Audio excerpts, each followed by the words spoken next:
Hello guys, welcome back. आज की video में हम डिस्कस करने जा रहे हैं पाइथन के कंडीशनल स्टेटमेंट्स, जिसमें कि हम डिस्कस करेंगे सबसे पहले इफ स्टेटमेंट को। सो आई वुड रिक्वेस्ट कि यदि आपने चैनल अभी तक सब्सक्राइब नहीं किया हो तो चैनल को ज़रूर से सब्सक्राइब कर लीजिए, क्योंकि यहाँ पर हम आपका जो है ये पाइथन का पूरी सीरीज़ लेकर आए हैं, तो उसको जल्दी सब्सक्राइब कर लो और अपने दोस्तों के साथ भी ज़रूर शेयर कीजिए। सो चलिए स्टार्ट करते हैं। जब हमारे पास कोई कंडीशन होती है और हम चाहते हैं कि जब ये कंडीशन ट्रू हो तभी कोई स्टेटमेंट एग्जीक्यूट हो, तो हम यूज़ करते हैं इफ स्टेटमेंट को। अब पाइथन में जो सबसे इंपॉर्टेंट चीज़ होती है वो होती है इंडेंटेशन। इंडेंटेशन का मतलब होता है जैसे कि आपका बहुत सारा जो डेटा है वो एक लाइन में, ये देखें तो सब एक साथ एक तरफ सधा हुआ है, ठीक है, पर अगर इसको देखें तो ये इस तरफ खसका हुआ है। तो यहाँ पर ये जो स्पेस है इसको बोलेंगे इंडेंटेशन। कब बोलेंगे? जब हम कोडिंग में स्पेसेस दे रहे हैं तो उसको बोलेंगे इंडेंटेशन। तो देखें, इफ कंडीशन में आप यहाँ इफ कीवर्ड के बाद कंडीशन लिखेंगे और उसके बाद लगाएंगे कॉलन। अगर ये कंडीशन ट्रू हो तो आप जो करना चाहते हैं वो हम स्टेटमेंट्स में देंगे, पर देना कैसे है? इफ के जस्ट नीचे मान लो आपकी ये जो विंडो है वो यहाँ से ऐसी, आपकी कंप्यूटर की विंडो ऐसी कुछ है, ठीक है। तो हमने यहाँ से शुरू होते बराबर लिख दिया था, लेकिन इस कंडीशन के बाद का जो स्टेटमेंट है वो हमको स्पेस देने के बाद लिखना है। अब ये स्पेस 3 स्पेस की देनी है, एक टैब देना है, वो आप अपने ऊपर रखें, आपको जैसा देना हो, बट यहाँ स्पेस दिखना चाहिए, ठीक है। क्योंकि अपने पास में जैसे दूसरे लैंग्वेजेस में कर्ली ब्रैकेट्स होते थे जिनके थ्रू हम एक ब्लॉक बनाते थे, है ना। उस ब्लॉक में जितने कोड लिखते थे वो उस इफ के साथ एसोसिएट हो जाते थे, बट पाइथन में ऐसा नहीं होता। पाइथन में क्या होता है, ये ब्लॉक बनाने का काम ये जो स्पेसेस देते हो जिसको इंडेंटेशन बोलते हैं ये करती है, ठीक है। तो स्पेस दे करके आप यहाँ लिखेंगे स्टेटमेंट। अगर और स्टेटमेंट देना है तो दूसरा भी स्टेटमेंट यहाँ से स्पेस देने के बाद फिर लिखा जाएगा। ये तो मैंने कमेंट के लिए कर दिया है, यहाँ से आप डायरेक्ट स्टेटमेंट्स लिखेंगे, ठीक है। तो आपको जितने भी स्टेटमेंट लिखना है वो सब आप इतनी स्पेस देने के बाद अपने स्टेटमेंट्स को लिखते जाएंगे।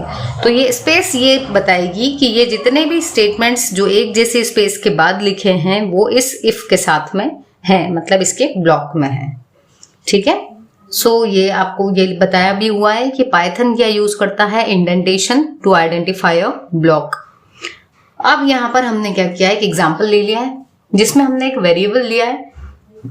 अब अगेन अगर मैं यहाँ पर ऐसी लाइन खींच दूं जिससे कि आपको पता चले कि ये स्क्रीन है यहाँ से शुरू हुई और ये पूरी यहाँ की मान दी आपने, तो यहाँ हमने क्या किया है, i = 10 दे दिया, क्योंकि पाइथन में आपको डेटा टाइप डिक्लेयर करने की नीड नहीं है, तो डायरेक्ट वेरिएबल को वैल्यू दे दी। अब कंडीशन देखो, इफ लिखा, सिंटेक्स दिया हुआ था, उसके बाद कंडीशन लगा दी, i > 15 है क्या, इसके बाद लगाया है कॉलन। अब हम चाहते हैं कि यदि ये इससे बड़ा हो तो प्रिंट जरूर हो जाए कि i 15 से बड़ा है, ठीक है। तो हमने स्पेस दे करके फिर लिखा i > 15 प्रिंट के अंदर, ठीक है। अब यदि हम सिर्फ इसी को लिखवाना चाहते थे तो हमने यहीं पर एक लाइन लिख दी इफ के साथ में, दूसरी वाली लाइन हमने बिना स्पेस दिए डायरेक्ट लिखी। तो ये जो स्पेस है उससे समझ जाएगा आपका पाइथन का कंपाइलर कि यहाँ पर क्या हो रहा है, ये सिर्फ एक ही लाइन इसके साथ लिंक करना है, ये लाइन इफ ब्लॉक में नहीं है, ठीक है। तो आपको इसका स्टेटमेंट जो सिंटेक्स है वो याद रखना है, और ये जो है ये इसका एक एग्जाम्पल दिया है, ठीक। अब हम आ जाते हैं इफ और एल्स पर। तो इफ और एल्स के केस में जब हम बात करेंगे तो यहाँ पर क्या हो रहा है, ये इफ के बाद में कंडीशन तो दे ही रहे थे हम, इसके बाद आपको जितने स्टेटमेंट देना है वो सारे आप यहाँ स्पेस दे करके लिख दो। इसके बाद क्या हुआ, इफ अगर कंडीशन ट्रू हुई तो ये चीजें एग्जीक्यूट हुई, और अगर नहीं तो फिर एल्स में जाएंगे। अभी एल्स कहाँ लिखा है, इफ के सीध में लिखा है, ठीक है। और एल्स के बाद भी क्या लगाया है, कॉलन, क्योंकि ये इसका सिंटेक्स है। तो अगर कंडीशन ट्रू हुई तब तो ये एग्जीक्यूट होगा और ये वाला स्किप हो जाएगा, बट अगर कंडीशन फॉल्स हुई तो एल्स में आएंगे और यहाँ जितने भी स्टेटमेंट होंगे वो सब एग्जीक्यूट होंगे। यहाँ भी क्या करना है, आपको इंडेंटेशन देना है, दूसरा स्टेटमेंट यहीं पर आएगा, तीसरा इसके नीचे ही आएगा, ठीक है, पर स्पेस के साथ आएगा, सबकी स्पेस जो है काउंट बराबर होना चाहिए। सो आई होप आपको चीजें समझ में आ रही होंगी। इसी में हम, क्योंकि इफ मैं चाह रही हूँ कि इसी वीडियो में कंप्लीट कर लें, तो हम यहाँ देख लेते हैं एक कंडीशन होगी तो हम यूज करेंगे इफ को, दो कंडीशंस होगी तो यूज करेंगे इफ और एल्स को। पर अगर हमारे पास 3 कंडीशंस हुई तो हम किसको यूज करने वाले हैं? इफ, एलिफ, एल्स को। ठीक है, तो देखें, जैसे मान लो अगर आपको एक नंबर दिया है और आपको पता लगाना है कि नंबर पॉजिटिव है, नेगेटिव है या फिर 0 है, तो ये 3 कंडीशंस हो गई कि वो आपका नंबर इन तीनों में से कुछ भी हो सकता है। तो इस तरीके की चीजों के लिए हमको क्या लगेगा? If, elif, else. तो इसमें क्या होगा? इफ लिखा, कंडीशन लिखा, कंडीशन के बाद कॉलन लगाया। अब ये आपने जितना लिखना है उतने लाइंस लिख दी, यहाँ पर सबको स्पेस दे के इंडेंटेशन किया। उसके बाद क्या किया? फिर से लिखा एलिफ, एलिफ के बाद दूसरी कंडीशन दे दी, कॉलन लगाया और इसके जितने स्टेटमेंट देना है वो स्पेस दे करके सारे लिखे। हर लाइन में स्पेस आएगी। अगर एक ही था तो सिर्फ एक को स्पेस दे के लिख दिया, दूसरे में फिर हम कहाँ आ गए? एल्स में।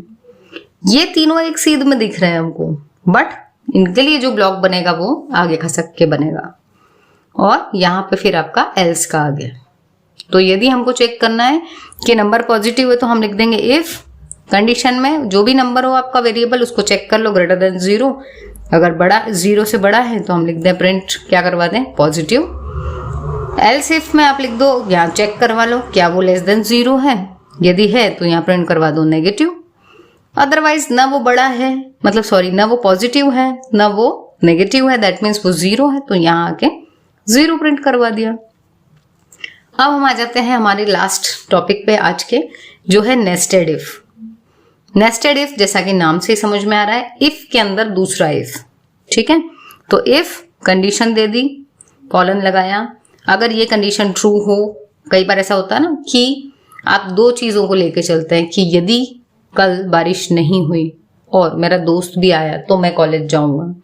तो पहली कंडीशन कि भाई बारिश नहीं हुई, तो हो सकता है कि ये चीज ट्रू हो गई कि बारिश नहीं हुई। आप क्या चेक करोगे? तो अब दोस्त आया कि नहीं आया, तो फिर अंदर आए, देखो अब क्योंकि ये इसके अंदर है तो इंडेंटेशन है। इफ यहाँ आपने कंडीशन लगा दी कि दोस्त भी आया, ये भी ट्रू हो गई कि बारिश भी नहीं हुई, दोस्त भी आया, तो हम कहाँ चले गए? इस ब्लॉक में जहां पे हमने डिसाइड किया था I will go to college. ठीक है, और अगर मान लो कि बारिश तो नहीं हुई पर दोस्त नहीं आया, तो कहाँ जाएंगे हम? एल्स में आ गए। अब जो भी एल्स होगा वो हमेशा उसके जस्ट पहले वाले इफ से जुड़ा हुआ रहेगा। ठीक है, तो हमने यहाँ देख लिया कि यदि दोस्त नहीं आया तो फिर नहीं जाऊंगा, तो वो चीज डाल दी। एक और चीज, ये वाला एल्स इससे एसोसिएटेड है, तो जब ये ब्लॉक बना हुआ है तो ये वाला एल्स किसके साथ जाएगा? इस वाले इफ के साथ।